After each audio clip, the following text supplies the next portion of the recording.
The City Hall stands 4 stories tall. Its upper floors have been empty since 1889. Not abandoned, not damaged, just unused. Across Philadelphia, Boston, and Manchester, over 40 institutional buildings from the 1870s and 1880s follow the same pattern. Ground floors buzzing with activity. Second floors partially occupied. Third and fourth floors, designed, finished, furnished, sitting vacant for decades.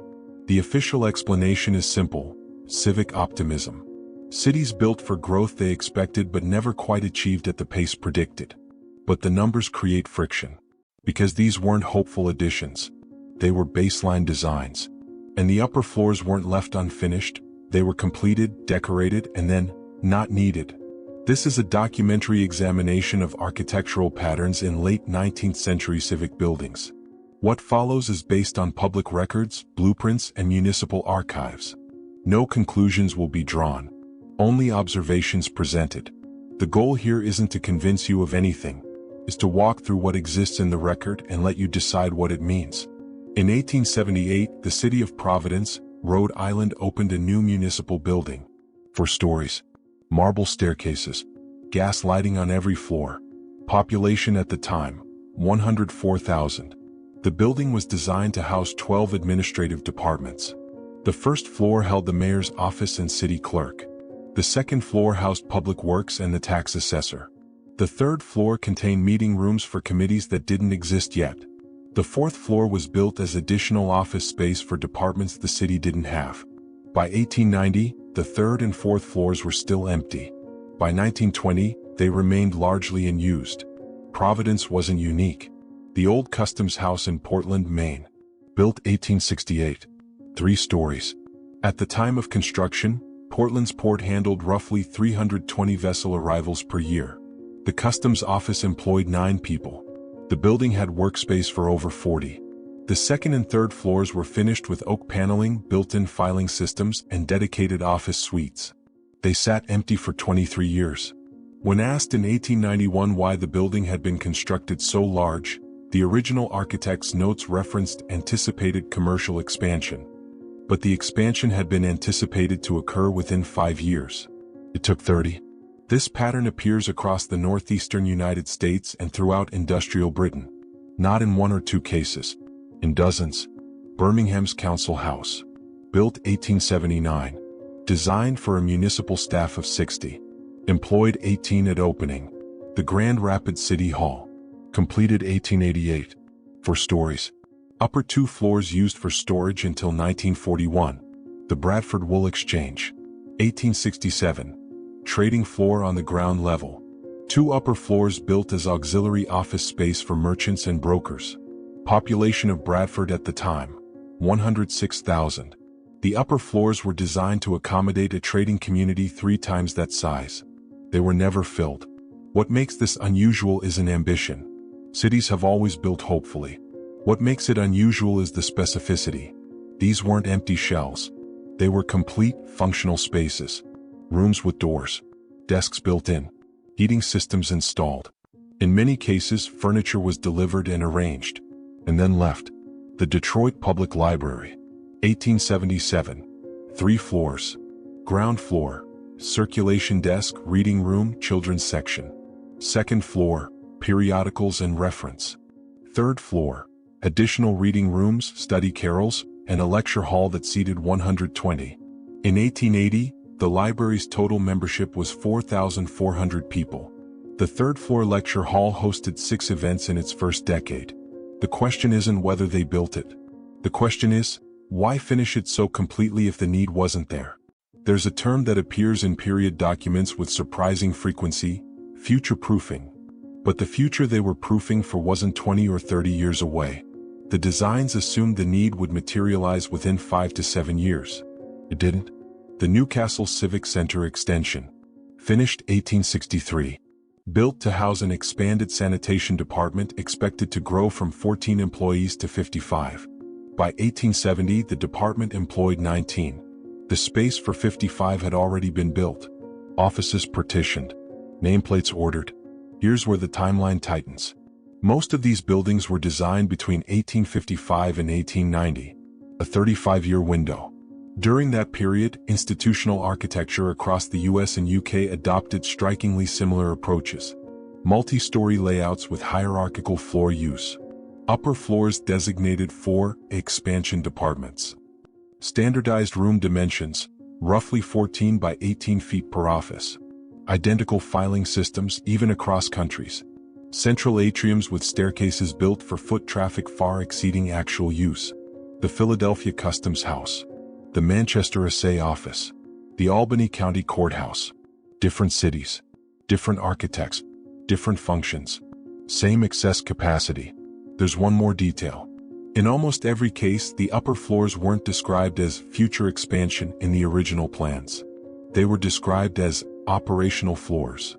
Meaning, they were built as if the departments and personnel already existed. The Buffalo Central Terminal wasn't a train station, but the pattern holds. The 1883 Syracuse City Hall was designed with a fourth-floor archives room that could hold 80,000 documents. In 1883, the city's entire document collection numbered about 11,000. The room was built anyway. Shelving installed. Climate control added. Cataloging systems put in place. And for 40 years it sat mostly empty. Some explanations feel reasonable at first. Maybe architects overestimated growth. Maybe civic planners were overly optimistic after the industrial boom. But the growth they predicted wasn't speculative. It was treated as imminent. And the spaces weren't rough-framed for future finish. They were completed. The timing raises questions that the official narrative doesn't quite cover. Because if these were just optimistic mistakes, you'd expect variety in the mistakes. Different cities overbuilding in different ways. Instead, you get consistency. The same excess, the same floor, the same decade, and in many cases the same year. Which brings us to the next layer, the infrastructure that appeared before the cities were large enough to justify it. The Erie Canal opened in 1825. It stretched 363 miles from Albany to Buffalo. At the time of its completion, the combined population of every town along its route was roughly 250,000 people. The canal was built to handle 3,000 commercial boats per year. In 1826, fewer than 900 used it. But here's the part that doesn't fit the standard narrative. The infrastructure along the canal wasn't built gradually. It appeared almost simultaneously. Warehouses, way stations, customs offices, grain elevators. All finished within 18 months of the canal's opening. All built to a scale that wouldn't be needed for another decade. The Lockport Way Station could process 240 tons of cargo per day. In 1827, it averaged 18. This wasn't isolated. Across the northeastern United States and industrial England, the same pattern repeats between 1820 and 1890. Infrastructure built not for current demand, but for demand assumed to already exist. The Liverpool Albert Dock, completed 1846. It could berth 120 ships simultaneously. Liverpool's active merchant fleet at the time, 48 vessels. The dock sat half empty for 16 years. But the dock wasn't built in phases. It was built all at once. 5 stories of warehousing. Hydraulic cranes on every berth. A fully integrated rail connection that required laying 11 miles of dedicated track. For a fleet that didn't exist yet. The same logic appears in the rail systems. Between 1865 and 1875, over 40,000 miles of railroad track were laid across the United States. Population growth during that period, roughly 8 million people. But the track wasn't laid into empty wilderness. It connected towns and cities that already had depots, switching yards, and freight terminals waiting. The question isn't whether rail expanded quickly. It did. The question is, why were the terminals already there? The Grand Central Depot in New York opened in 1871. It could handle 150 trains per day. In 1871, New York averaged 62 arrivals. The depot wasn't expanded later to meet demand. It opened at full capacity. Same with the Street Pancras Station in London. Completed 1868. Designed for a daily passenger load of 25,000. Actual daily passengers in 1869, 6,800. Then there's the water systems. The Croton Aqueduct in New York. Finished 1842. It delivered 90 million gallons of water per day to a city that consumed about 30 million. The system wasn't built with room to grow. It was built as if the population already required it. And the same excess appears in Philadelphia, Boston, and Manchester. Philadelphia's Fairmount Water Works expanded in 1851 to deliver 60 million gallons daily. Population at the time, 560,000. Daily consumption, 22 million gallons. The expansion wasn't speculative. The infrastructure was completed, staffed, and operational. But the demand lagged by 15 years. Here's where the administrative piece becomes hard to ignore. In the 1870s, cities across the US and UK began adopting nearly identical bureaucratic structures. Departments for public works, sanitation, health, fire, police, same titles, same hierarchies, same reporting systems. The Boston Board of Health was established in 1873 with 12 divisions. The Manchester Public Health Department was established in 1876 with 11 divisions. The structures were almost interchangeable. And in both cases, the administrative buildings designed to house these departments had space for twice the personnel actually employed. Boston's Health Department building, 4 floors, capacity for 60 employees, 1874 staff, 23. The upper 2 floors were furnished, partitioned, and equipped, just not occupied. There's a similar pattern in record keeping. Between 1850 and 1880, municipal governments across the US and UK transitioned to centralized filing systems. These weren't gradual upgrades. They were wholesale replacements. The Philadelphia City Archives building, completed 1858. It introduced a card catalog system, climate-controlled storage, and standardized indexing. The same system appeared in Liverpool in 1861, in Boston in 1863, in Baltimore in 1867. Different cities, different governments, same filing infrastructure. And in each case, the archive buildings were designed with storage capacity that wouldn't be filled for decades. The Philadelphia system could house 200,000 documents. In 1860, the city's entire archive contained about 48,000. Let's talk about the gas systems. By 1875, over 400 American cities had centralized gas lighting. The networks were vast. Miles of underground pipe, centralized production plants, neighborhood distribution hubs. The Baltimore Gas Light Company completed its central plant in 1867. It could produce 4 million cubic feet of gas per day. Baltimore's actual consumption in 1868, 1.1 million cubic feet. The plant wasn't built in stages. It was built at full capacity. Same with the Manchester Gas Works. Same with the Glasgow system. Excess capacity. Completed infrastructure. Waiting for demand that hadn't arrived. Here's the part that compounds. These systems didn't just appear in large cities. They appeared in towns with populations under 10,000. The Troy, New York Gas Works, built 1854. Population, 28,000. System capacity, enough to serve 85,000. The Chester, England Waterworks, completed 1857. Population, 32,000. Daily water capacity, 12 million gallons. Enough for 90,000 people. These weren't cities preparing for explosive growth. These were mid-sized towns installing infrastructure designed for populations 3 times their size. And the infrastructure wasn't partial. It was complete. There's one more detail that appears in the records with uncomfortable consistency. The timelines. When these projects were proposed, the justification documents didn't reference future growth. They referenced current inadequacy. The 1851 proposal for Philadelphia's Fairmount expansion described the existing system as insufficient for present demand. But the existing system was meeting demand. The 1867 proposal for Baltimore's gas plant described current capacity as inadequate. But consumption data showed a 40% surplus. It's as if the plans were written for a different population size.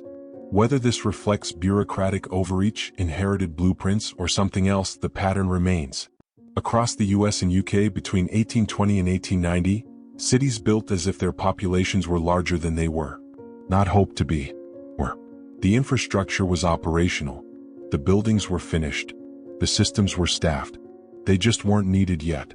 And in many cases wouldn't be needed for another generation. Which raises a question the official explanations struggle with. If this was just optimism, why was the optimism so precise? Why the same floors? Why the same capacity ratios? Why the same administrative structures? And why, in almost every case, does the timeline cluster around the same narrow window?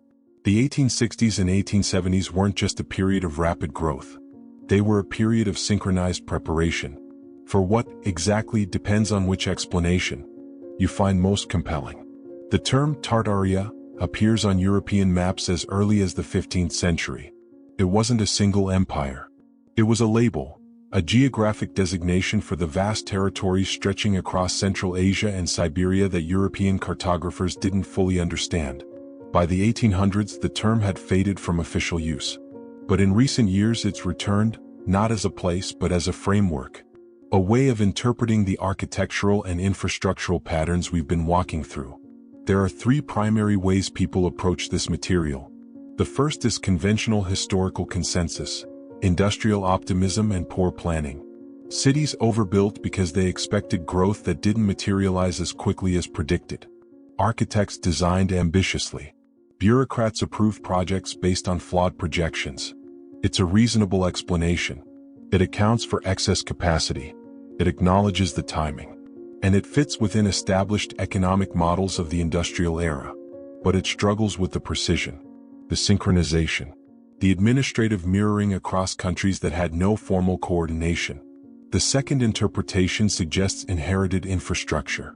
That some of these buildings or the systems they were modeled on predate the societies that claim them. That cities didn't overestimate growth. They were filling spaces designed for an earlier organizational structure. This lens doesn't require belief in a lost empire. It simply asks whether the 19th century was a period of construction or reconstruction.